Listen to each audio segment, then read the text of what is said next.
मुकाबला 4 जून को हो जाएगा। कौन शक्ति का विनाश कर सकता है और कौन शक्ति के आशीर्वाद प्राप्त कर सकता है, इसका मुकाबला 4 जून को हो जाए। मेरी इन माताओं बहनों की तरफ से, माताओं बहनों, आपको मैं शक्ति के रूप में पूजा करता हूं।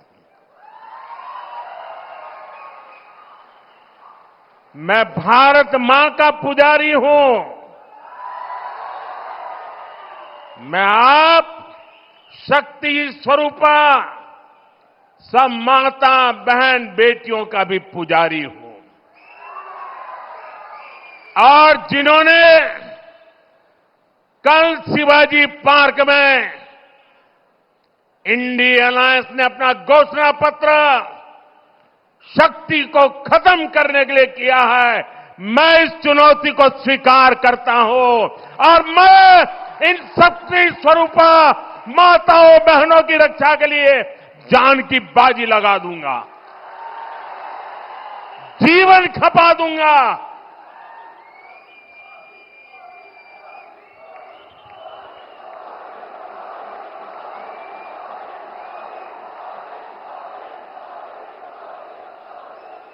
क्या भारत की धरती पर कोई शक्ति के विनाश की बात कर सकता है क्या? क्या शक्ति का विनाश हमें मंजूर है? हम सब शक्ति की आराधना करते हैं कि नहीं करते हैं? पूरा हिंदुस्तान शक्ति की आराधना करता है कि नहीं करता है? अरे हमने तो चंद्रयान की सफलता को भी किसको समर्पित किया? चंद्रयान की सफलता को भी, जहां चंद्रयान ने लैंड किया, हमने उस सफलता को भी शिव शक्ति नाम देकर के शिव शक्ति को समर्पित किया है। और ये लोग शक्ति के विनाश का बिगुल फूंक रहे हैं। माताएं बहनें, शक्ति स्वरूपा आप है। क्या ऐसे लोगों को शक्ति का विनाश करने के मौका देंगे क्या? मौका देंगे क्या? शक्ति का विनाश करने वालों का विनाश होना चाहिए कि नहीं होना चाहिए? शक्ति स्वरूपा माताओं की रक्षा होनी चाहिए कि नहीं होनी चाहिए?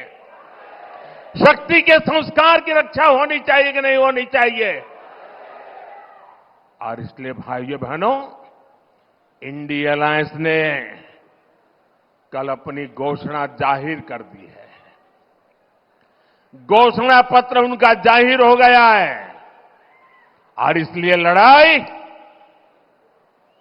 एक तरफ शक्ति के विनाश के लोग करने वाले लोग हैं, दूसरी तरफ शक्ति की पूजा करने वाले लोग हैं। मुकाबला 4 जून को हो जाएगा। कौन शक्ति का विनाश कर सकता है और कौन शक्ति के आशीर्वाद प्राप्त कर सकता है, इसका मुकाबला 4 जून को हो जाएगा।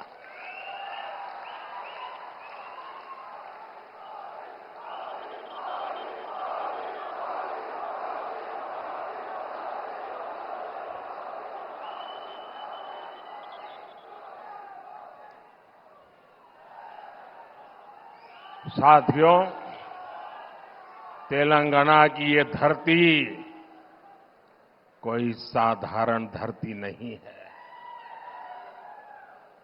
ये वो धरती है जिसने अंग्रेजों से संघर्ष किया, जो रजाकारों के अत्याचारों से लड़ाई लड़े। इस धरती ने देश की अखंडता और सम्मान के लिए संघर्ष किया। बावजूद इसके आजादी के बाद तेलंगाना को कांग्रेस के सियासी षड्यंत्रों को सहना पड़ा। एक और वो कांग्रेस पार्टी है जिसने तेलंगाना के सपनों को कुचला है। दूसरी ओर वो बीआरएस है जिसने यहां के लोगों की भावनाओं का इस्तेमाल किया, सत्ता पाई और बाद में जनता से विश्वासघात कर दिया। तेलंगाना का निर्माण के पहले 10 वर्षों तक बीआरएस ने, पहले 10 साल बीआरएस ने तेलंगाना को जम करके लूटा है। लूटा है कि नहीं लूटा है? और अब कांग्रेस ने तेलंगाना को अपना एटीएम स्टेट बना लिया है। तेलंगाना से लूटा गया ये पैसा दिल्ली तक जाता है, वहां परिवारवादी लोगों की तिजोरी में पहुंचता है। फिर इसी पैसे का इस्तेमाल देश में झूठ और बंटवारे की साजिशों की फंडिंग के लिए होता है। और तेलंगाना के लोग जानते हैं, एक घोटालेबाज दूसरे घोटालेबाज पर कभी कार्रवाई नहीं कर सकता।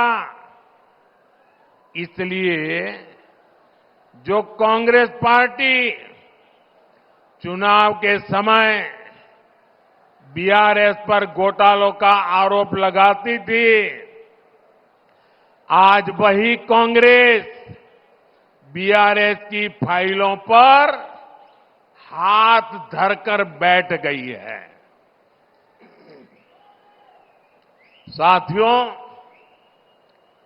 बीआरएस और कांग्रेस की मिलीभगत कितनी जबरदस्त है, ये भी आज तेलंगाना के लोग देख रहे हैं।